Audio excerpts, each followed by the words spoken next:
राजू बाबू का श्रद्धा सराहनीय है, वंदनीय है। पानी वहीं टिकते हैं जहां पर नीचा है। पानी को आपने कभी ऊपर में टिकते हुए नहीं देखा होगा। उसी प्रकार जो श्रद्धावान होते हैं, ज्ञान उसी के अंदर में उभरते हैं, ज्ञान उसी के पास जाते हैं, क्योंकि श्रद्धावान गुरु को जीत लेते हैं सेवा से और उसको ज्ञान हो जाता है।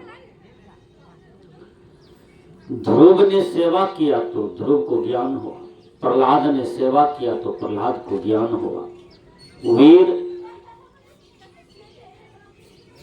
लवकुश ने गुरु का सेवा किया तो उसको ज्ञान हुआ। भगवान राम गुरु का सेवा किए तो राम को भी ज्ञान, कृष्ण भगवान गुरु का सेवा किए तो उनको भी ज्ञान, बाबा में ही बाबा देवी साहब का सेवा किए तो उनको भी ज्ञान। गुरु का जो ज्ञान होता है वह कभी निष्फल नहीं होता है। यह बात बिल्कुल जायज है, सत्य है। और गुरु का आशीर्वाद कभी निष्फल नहीं जाता है, बिल्कुल सही हो जाता है। एक आदमी मेरे पास बच्चा को लाया, कहा बाबा आप आशीर्वाद दीजिए यह बच्चा पढ़ लिख के कुछ बने। तो माँ का, बाप का और उसका जवान बेटा जो 24 वर्ष का था, तीनों का ठोर सूख रहा था। तो हमको दया आ गई, मैंने कहा कुछ खाए पिए हैं? कहा बाबा मकई भुजे थे सुबह। कहां से लाएंगे इधर उधर बढ़िया बढ़िया खाने के लिए, सारा पैसा बेटा की पढ़ाई में लगा देते हैं। बड़ी दया आ गई हमको। तो मैंने कहा देखो बाबू तुम कुछ अप्लाई किए हो? कहा बाबा ITI किए हैं, रेलवे में अप्लाई किए हैं। हमने कहा मैं तुमको आशीर्वाद देता हूं, अब तुम्हारा भी परिश्रम है, जाओ तुम रेलवे में सेलेक्ट हो जाओगे। यदि तुम मकई की फुटहा अभी खा करके मेरे शरण में आए हो और संतों के प्रति श्रद्धा है, गुरु के प्रति श्रद्धा है, तो तुम रेलवे में सेलेक्ट हो जाओगे। साल भर के अंदर में यह परिवार में रोशनी जलेगी, धन का रोशनी जलेगी, ज्ञान का रोशनी जलेगी, संत महात्मा का सेवा का रोशनी जलेगी। साल घुरते घुरते ठीक 9वां 10वां महीना आ रहा था कि लड़का को ज्वाइनिंग लेटर आ गया, वो रेलवे का ड्राइवर हो गया। बोलिए श्री सद्गुरु महाराज की जय। गुजरात की सच्ची घटना बता रहा। एक बूढ़ा दुनिया से जा रहा था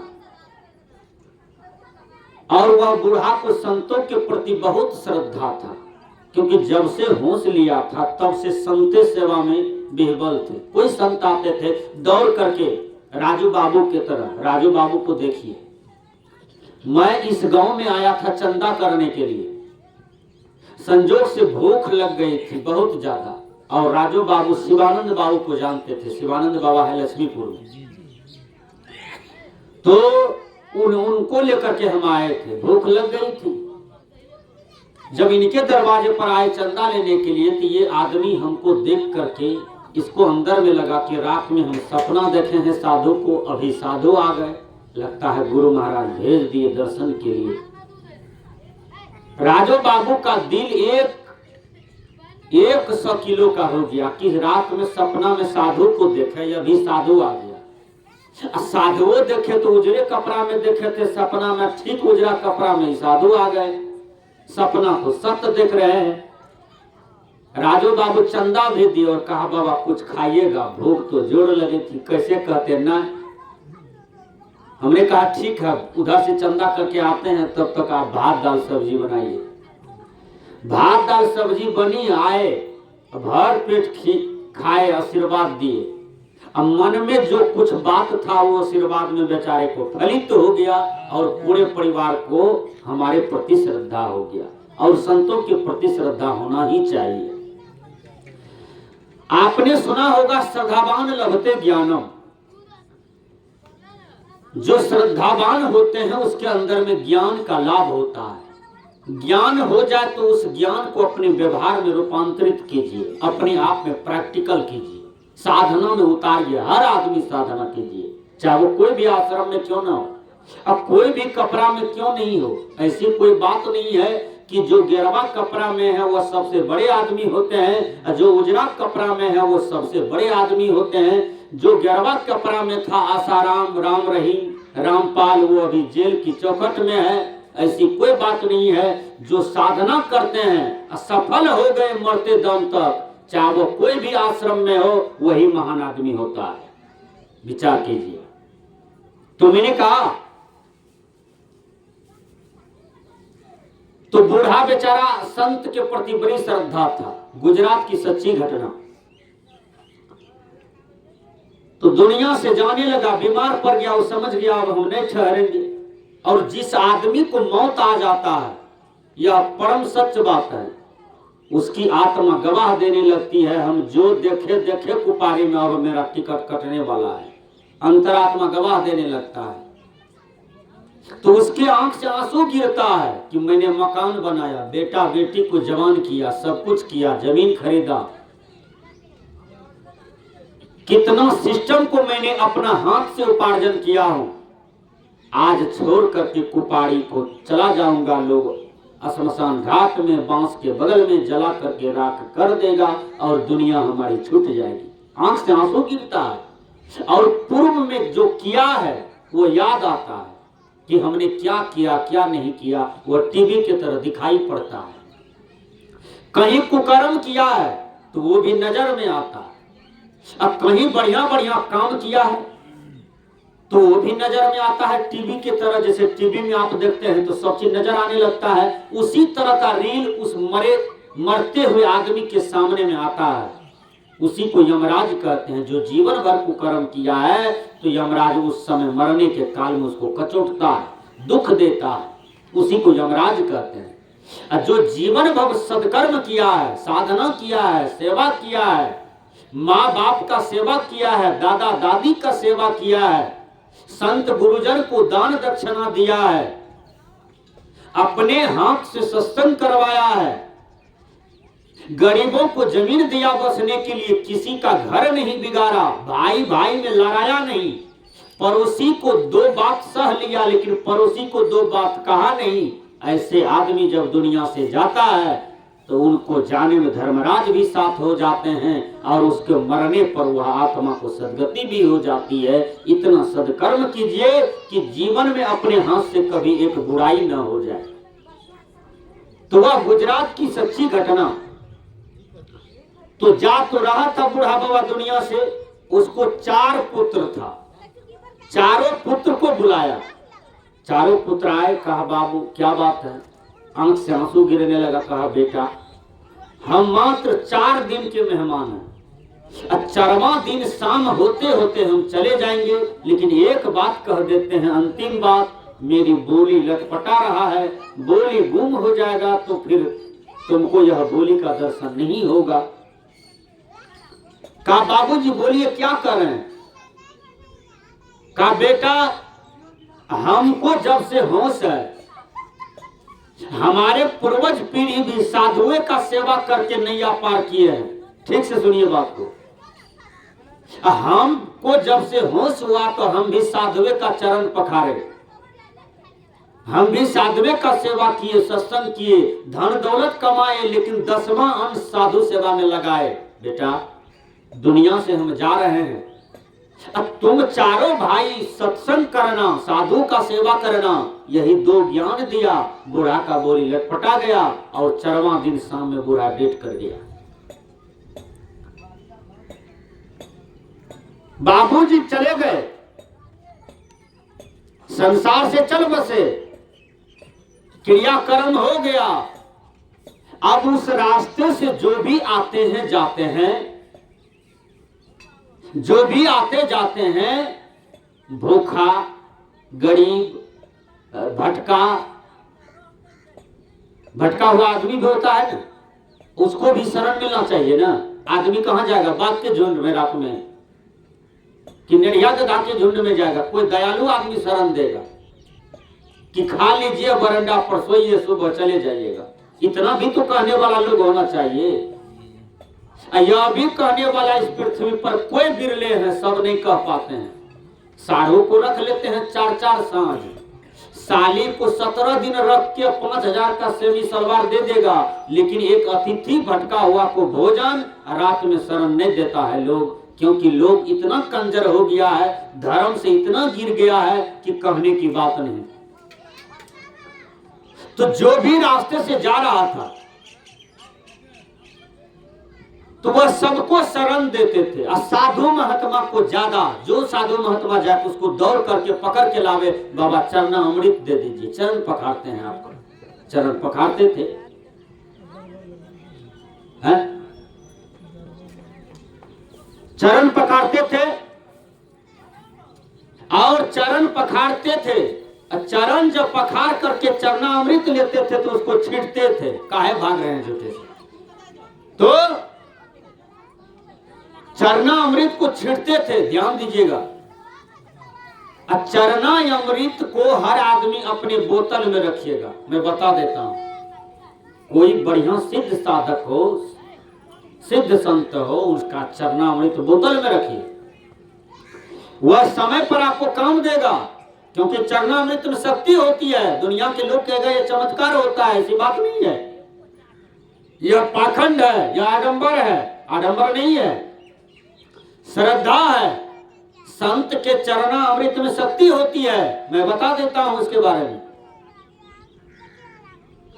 तो जो भी साधु महात्मा आते जाते थे तो वह बहुत सेवा करते थे, रखते थे, सत्संग कराते थे, और बिना चरण पखारे हुए, 2 मुट्ठी खाए हुए कोई भी साधु को उस रास्ते से जाने के लिए नहीं देते थे। इतना चारों पुत्र सेवा करते थे, क्योंकि बाबूजी कह के गए थे ना।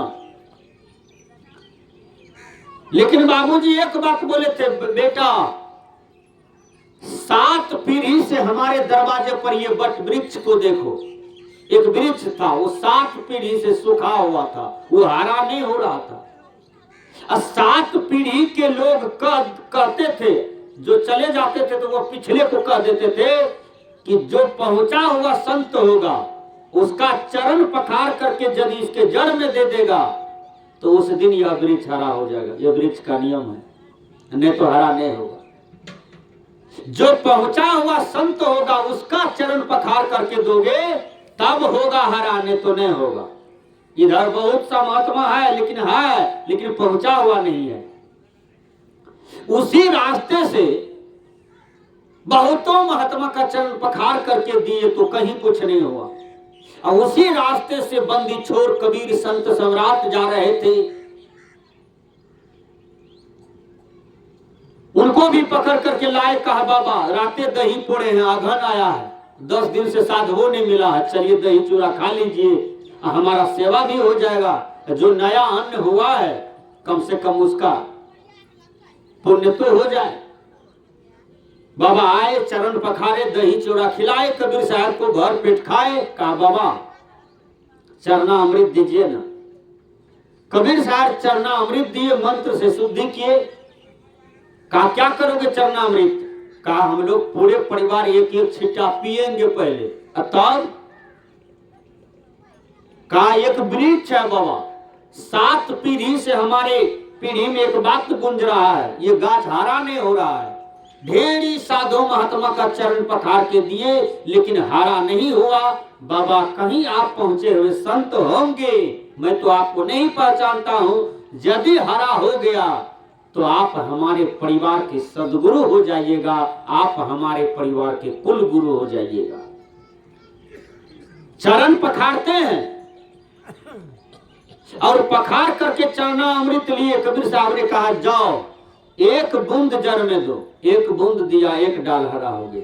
श्री सद्गुरु महाराज की। दूसरा बूंद दिया, दूसरा डाल हरा हो गया।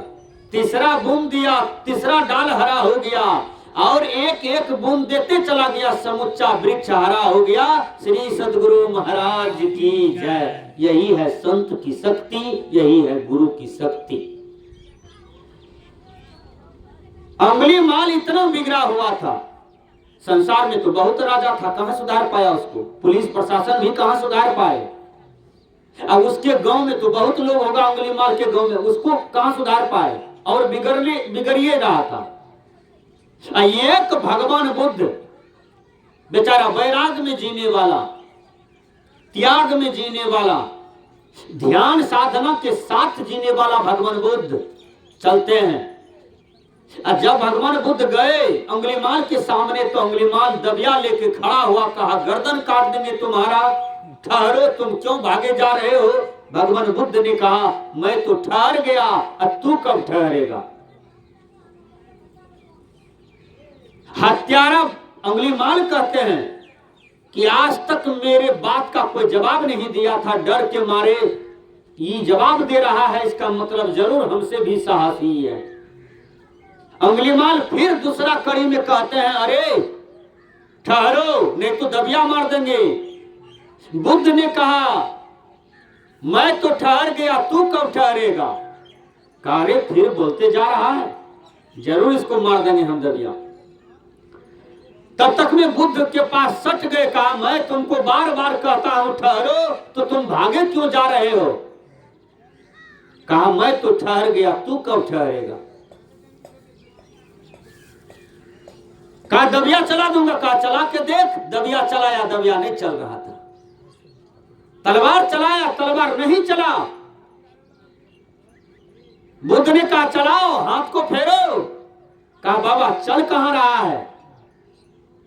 कहा ये संत की शक्ति है, ये संत की शक्ति है, ये गुरु की शक्ति है, तुम लाख प्रयास करोगे वो छिटक जाएगा।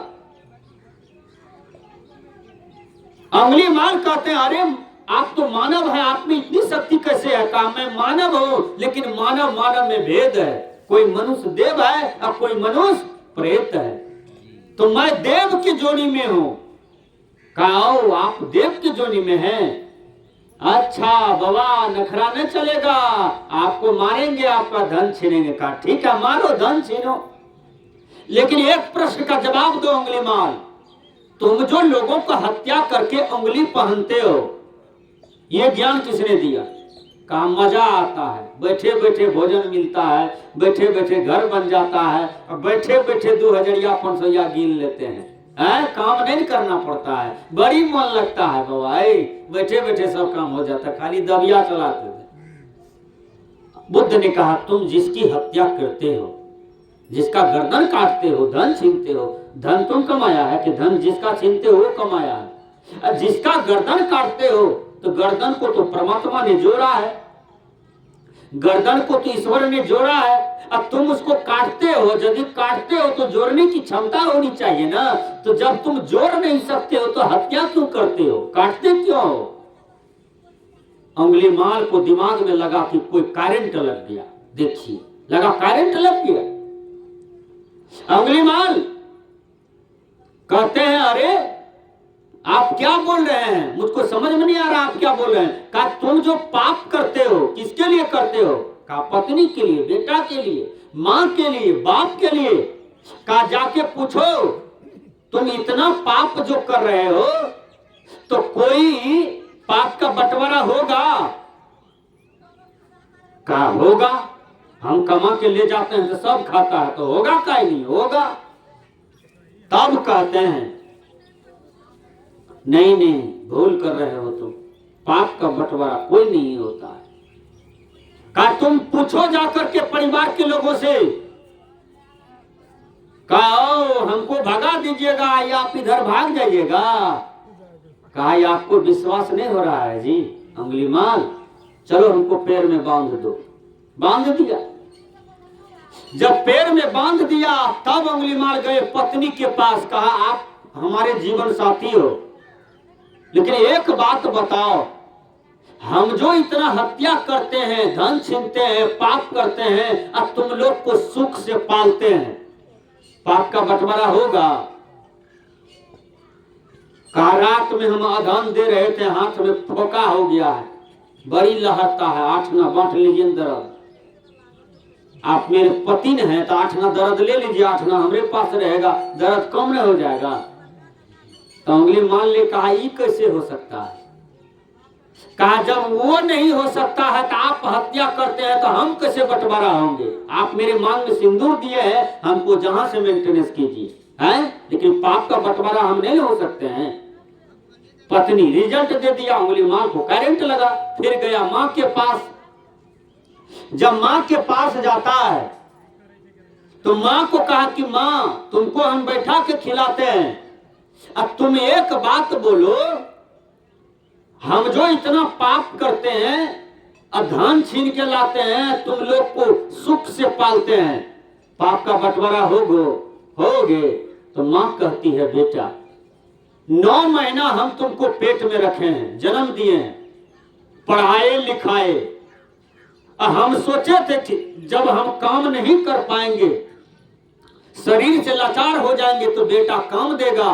तो बेटा तुमको इसलिए हम पैदा किए कि तुम हमको काम दोगे, इसलिए बेटा मेरा शरीर थक गया है, हम एक भी काम नहीं कर पाते हैं, अब तुम हमको जहां से खिलाओ ये पुत्र का धर्म बनता है, लेकिन पाप का बंटवारा हम नहीं हो सकते हैं। अंगुलीमाल को झटका लगा। फिर पिता के पास गए। पिता रोज कहते थे, बेटा तू मेरा कलेजा का टुकड़ा हो। वो कलेजा का टुकड़ा कहने वाले पिता से प्रश्न करने गए, पिताजी हम जो धन छीनते हैं, हत्या करते हैं, लोगों को मारते हैं, आप इतना पाप जो करते हैं, आप पाप का बंटवारा होइएगा? तो कहा नहीं बेटा, इसलिए यह प्रकृति का नियम है कि पाप जो करता है उसी के कपार पर पाप चढ़ता है और भोगना पड़ता है। उसमें बाप बेटा हिस्सेदारी नहीं होता है, गुरु चला हिस्सेदारी नहीं होता है, उसमें स्वयं उसी को भोगना पड़ता है जो अपने हाथों से करता है। बाप भी जवाब दे दिया। अब अंगुलीमाल जा रहा है बुद्ध के पास। गए तो बुद्ध को कहते हैं, हे भगवान मैं तो बहुत बड़ा अपराधी हूं। पहले रस्सी खोला, वो टाइट करके बांधा था, देखिए पूरा देह चिन्हा हो गया, पूरा देह दर्द करने लगा बुद्ध का। खोल करके चरण में गिर गए, कहा महाराज आपने मेरे ज्ञान की पट्टी को खोल दिया, अज्ञानता की पट्टी को हटा दिया। महाराज मेरे जीवन में ज्ञान दीजिए, मैंने बहुत पाप कर बैठा ज्ञान में। अंगुलीमाल ने कहा है, बुद्ध ने कहा है अंगुलीमाल एक काम करो तुम। कहा क्या? कहा वो देखो आम का वृक्ष है, एक टहनी तोड़ करके लाओ, यानी डाल लाया। अब फिर भगवान बुद्ध कहते हैं जाकर के जोड़ो, जहां से तोड़ के लाए हो। तो जोड़ने के लिए गया, वो कहीं जुटे, और जुटवो करेगा तो गांठ पड़ जाएगा, वो फिर टूट जाएगा सूख करके, वो जुटेगा नहीं जुटेगा। कहा हजूर नहीं जुटता है, बहुत प्रयास करते हैं। कहा प्रैक्टिकल करवाता हूं तुमसे, तुम जो इतना हत्या किए हो तो पाप हो गया, लेकिन अब तुमको इतना परिपक्व और ठोस चला बनाएंगे कि तुम जीवन में कभी कुकर्म के बारे में सोचोगे भी नहीं और सपना में भी नहीं आएगा। चलो तुम जिसको तोड़ा उसको जोड़ नहीं पाया, उसी प्रकार जिसकी हत्या करते हो तो जोड़ने का चावलसी किसी में नहीं है। इसलिए आज के बाद सारे कुकर्म मेरे चरण में चढ़ाओ और गुरु मंत्र दीक्षा भजन भेद ले लो, तो तुम्हारे जीवन का कल्याण। तुरंत ले लिया और वहीं से वो चले गए साधना में। तो देखिए आज वो क्या हो गया, संसार में एक महान संत हो गया, वो वाल्मीकि हो गया। तो विचार कीजिएगा। तो कहने का भाव है, ये कृपा किसका हुआ? तो गुरु का हुआ, भगवान बुद्ध का हुआ। एक पतित से पतित आदमी को सुधार दिए, एक सट से सट आदमी को सुधार दिए। सजन कसाई रोज 1500 बकरी काटते थे, गाय माल काटते थे, सजन कसाई। और उसको सुधारने वाले गुरु कहां, संत कहां, पुलिस प्रशासन कहां सुधार पाया, टोला समाज के लोग कहां सुधार पाए, लेकिन एक संत का दृष्टि पड़ा तो वो सुधर गया। तो कहने का भाव है कि संसार में सबसे बड़ी शक्ति संत में होता है, इसलिए संत पूज्य होते हैं।